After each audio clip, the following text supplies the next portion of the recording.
What's up, y'all? It is Dr. Mia at Me Bella Wellness Center, your board certified gynecologist and B3 specialist. As many of you know, I help men and women suffering with weight gain, fatigue, and sexual dissatisfaction improve their quality of life through my cutting edge Me Bella solutions. At Me Bella, we offer gynecology to women and adolescents, holistic and traditional treatment options, as well as hormone pellet therapy, weight management, total wellness solutions with supplements, intimacy solutions, and laser hair removal for both men and women. Our goal is to help you live well, age well, and experience everlasting intimacy. So, today we're going to talk a little bit about freezing eggs because I've been having this conversation, and y'all know a lot has been going on with the reproductive conversation and the embryos and whether they're human beings and whether women will have the right to continue to freeze embryos and go and have IVF treatments.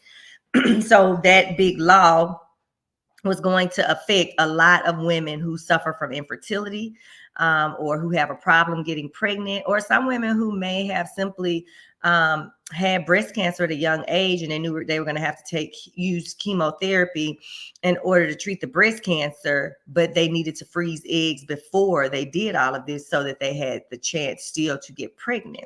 Now, when I'm talking about freezing eggs, I'm talking about my younger women who know they may get married at a later age, who have no idea that they, what they want to do, but they understand that because they are professionals and successful women, or they just aren't getting married right now, they don't want to have children when they're not married, but they want to have the opportunity to still have children as they get older, whether they have an illness or not. So for a lot of my ladies, I say freeze your eggs. And I always recommend you freeze your eggs between the ages of 25 and 30, to be honest, because those are going to be your best eggs. And if, because most people aren't really willing to make the sacrifice in their early 20s to actually do egg freezing, because it is a huge investment in time as well as money.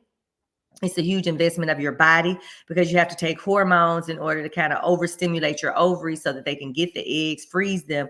And that way, when you need to use the eggs down the road, you have the opportunity.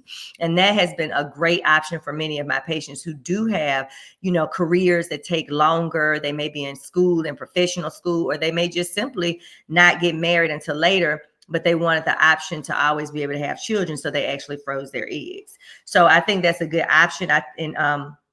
I always tease and say that for my daughter's 25th birthday, I'm going to get her eggs frozen for her. And that way she never feels like she has to rush and just get married, because she's getting to the age where she's concerned about fertility. Because if you have good frozen eggs that are healthy and you do them when you're young, you will have the opportunity, a better opportunity and a better chance to actually get pregnant later.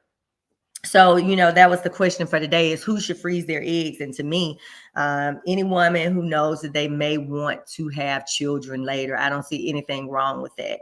If it's somebody who's like 25 and they're already married, they're already getting ready to have children, that's one thing. But for women like me, who may have gone to professional school or went to school for a long time, I had my first child at 33, and I happened to, be blessed to get married by that time. But for a lot of women, we're getting married later now. We're getting married in our late 30s and 40s. And for some people, they don't want to be single parents.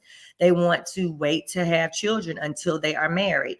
And so that option kind of runs out naturally with age. You don't, necessarily continue to be fertile or very fertile after the age of 35, 40. Some women can still have babies all the way up to 46, 47, but that's still not the common route. So what we like to do is make sure that women know that they have options. And one of those options would be to freeze your eggs while you're young and healthy. And that you may never have to use them, or you may have to use them. But you still have that option later in life. If you were like diagnosed with lymphoma or breast cancer or any kind of cancer where you have to have chemo, if something were to happen to your kidneys and you need a transplant, those are women who, and there's some women who just go into premature ovarian failure, meaning they go into menopause at a very early age. But if they had eggs frozen, they would have the opportunity to still have a baby with their own genetic imprint. And there's nothing wrong with having a baby without your genetic imprint, because some women will get donor eggs if they're having a hard time getting pregnant. and the donor eggs work very well, but it means that it's not your genetic imprint. And some people want that option. So freezing the eggs is a great option. Freezing embryos is a great option, especially for women who've had a hard time getting pregnant or carrying a pregnancy.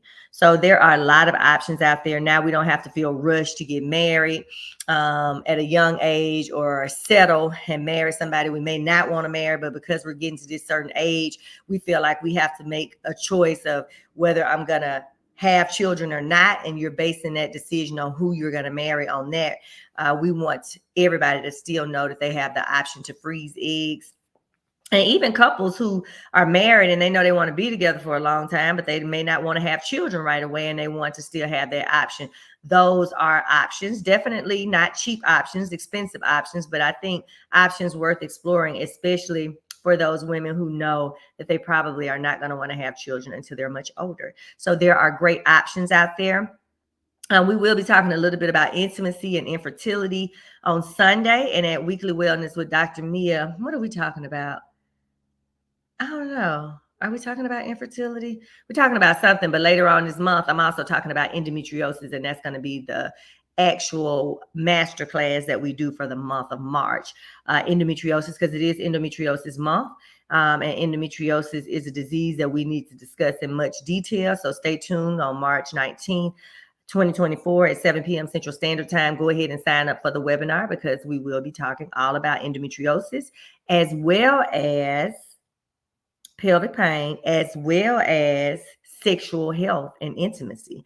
So we're going to talk a lot about a lot of different things on that actual masterclass. So make sure you register, make sure you share it with your friends, because it's always great information, because my goal is to serve you and to give you as much information as I can give you to help you live a life of total wellness. So it's Dr. Mia. I'm getting ready to go on with Stephanie Handy very soon. So I hope y'all are in her Sister Queen's Facebook group, because if you are, you get to be on that Facebook Live, and we will be talking all about gynecology, women's health, hormone pellet therapy, and how our bodies change as we advance through the different stages of life. So it's Dr. Mia. I hope y'all have a fantastic day. Remember, it's okay to freeze your eggs. Remember, it's okay to have to have IVF and get your embryos frozen. And thank God that one law did not pass. So that's still going to be an option for so many different people. So love you guys. Have a great rest of your day. Bye.